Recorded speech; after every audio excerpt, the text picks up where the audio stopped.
গণধর্ষণ করা হয়। এই ঘটনা আজকে নতুন না, একটা দীর্ঘ সময় ধরে আমরা দেখছি আমাদের দেশে যে আদিবাসী জনগোষ্ঠী, আমাদের দেশের আদিবাসী নারী, তাদের উপর নানাভাবে নিপীড়ন নির্যাতন চলছে। এবং আমরা একই সাথে সাথে দেখছি এই যে এই পাহাড়ই আপনার আজকে সেনাবাহিনী, আজকে সর্বোচ্চ রাষ্ট্রীয় ব্যবস্থা বিদ্যমান। তারপরেও সেখানে এই যে ঘটনাগুলো হয়, এই ঘটনাগুলো আসলে আমাদেরকে কি দেখায়? এই ঘটনাগুলো আমাদেরকে দেখায় যে আজকে আমাদের রাষ্ট্র, আমাদের দেশের এই যে সেনাবাহিনী এবং অন্যান্য যে প্রশাসন, এই প্রশাসনগুলোই চায় না যে আজকে আমাদের দেশের আদিবাসী জনগোষ্ঠী তাদের নিরাপদে, তাদের অধিকার সহ তাদের জীবন ধারণগুলো করতে পারুক। তাই আজকে আমরা এখানে সবার আগে সেই ঘটনাগুলোর প্রতিবাদ জানাচ্ছি। আমরা মনে করি আমাদের রাষ্ট্রকে এই জাতীয় প্রত্যেকটি ঘটনার দায় নিতে হবে। আমাদের রাষ্ট্রকে দায় নিতে হবে সারা বাংলাদেশ থেকে যে সকল মানুষজন দরিদ্র, অভাবী, এরকম প্রচুর মানুষজনকে তারা যে পাহাড়ে সেটেলার হিসাবে দীর্ঘ সময় ধরে ওখানে পাঠিয়ে দিচ্ছে, এই জিনিসটা কেন হচ্ছে সেই বিষয়ে তার আজকে রাষ্ট্রকে জবাবদিহিতা করতে হবে। এই পাহাড়ে আপনি যায় দেখেন আজকে সেখানে স্কুল নাই, সেখানে হাসপাতাল নাই, সেখানে মানুষজনের মৌলিক অধিকার ও কোনো সুযোগ সুবিধা নাই। তারপরেও সেই পাহাড়ে আপনি আরো বেশি করে মানুষ, বাঙালি মানুষ, বিভিন্ন এলাকার মানুষজনদেরকে সেখানে পাঠিয়ে দিচ্ছেন, তাদেরকে যারা এখানে সমতলে জীবিকা উপার্জন করতে পারছে না।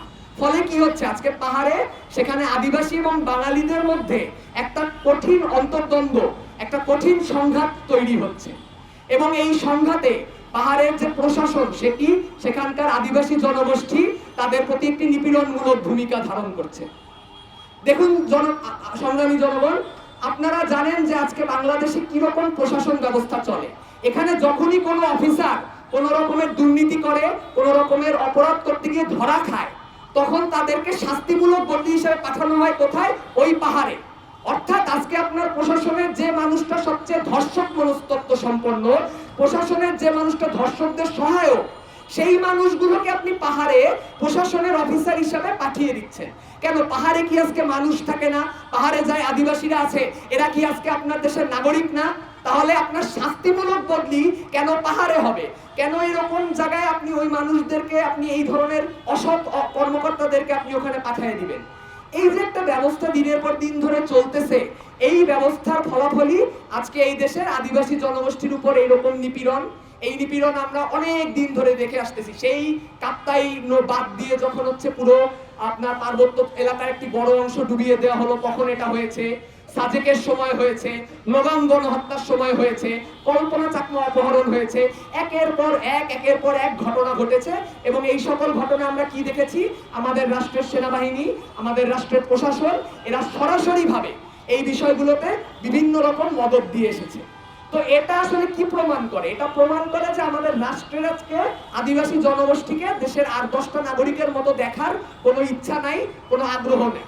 তো আমরা মনে করি যে আজকে যদি আমাদের এই রাষ্ট্র তার প্রত্যেকটি নাগরিককে তাদের এই ন্যায্য অধিকার দিতে না পারে, আজকে যদি আমার পাহাড়ে আজকে আমার এক আদিবাসী বোনকে এভাবে ধর্ষিত হতে হয়, তাহলে সেই রাষ্ট্র দিয়ে আমরা কি করব? যে রাষ্ট্র দেশের সকল মানুষকে সঠিক অধিকার দিতে পারবে না, সেই রাষ্ট্রকে আমরা প্রত্যাখ্যান করি। এবং আমরা এমন রাষ্ট্র চাই যে রাষ্ট্র হবে প্রত্যেকটি মানুষের, যে রাষ্ট্র এদেশের আদিবাসী ও সকল জনগোষ্ঠীর ন্যায্য অধিকারকে হাসিল করবে। এবং এই জাতীয় যে ন্যাক্কারজনক ঘটনা ঘটে, ধর্ষণ আজকে অনেক আপনার সমতলেও ঘটে। এই ঘটনা শুধু পাহাড়ের, এটা অবশ্যই এখানে ক্ষমতার একটা তারতম্য আছে, ওখানে বাঙালি সেটেলারদের একটা আধিপত্যের ব্যাপার আছে। পাশাপাশি এই জিনিসটা আপনি সমতলে আজকে দেখতে পারবেন, অনেক নারী ধর্ষিত হয়। অর্থাৎ এখানে আপনার পুরুষতন্ত্রের যে ক্ষমতা, তারও একটা গুরুত্বপূর্ণ ভূমিকা রয়েছে। তাই আজকে আমরা মনে করি শুধুমাত্র যদি আজকে আমাদের রাষ্ট্রটাকে আমরা নতুনভাবে তৈরি করতে পারি, এমন এক রাষ্ট্র তৈরি করতে পারি যে রাষ্ট্রে আমাদের নারী হোক, আদিবাসী হোক, যেই হোক, সে তার অধিকারটা পায়, তাহলে সেই রাষ্ট্রে আমরা মনে করি এই সংকটগুলো সমাধান করা সম্ভব। কিন্তু বর্তমান যে রাষ্ট্র রয়েছে, এই রাষ্ট্রটা করা সম্ভব না। সরকার বদল হবে, 5 বছর পর, 2 বছর পর নতুন নতুন সরকার আসবে, কিন্তু আদিবাসী নারীরা ধর্ষিত হবে, আদিবাসীদের জমি দখল করা হবে, আপনার সাজেকে পর্যটন কেন্দ্র হবে, কিন্তু মানুষের ওখানে হাসপাতাল হবে না, স্কুল হবে না, ওখানে সাপের কামড়ে মরলে একটা অ্যান্টিভেনম পাওয়া যাবে না। এইরকম একটা জায়গায় আপনার ওখানে কিছু মানুষকে আপনি তাদের সারা জীবন ধরে শোষণের মুখে ফেলে রেখে চলে যাবেন।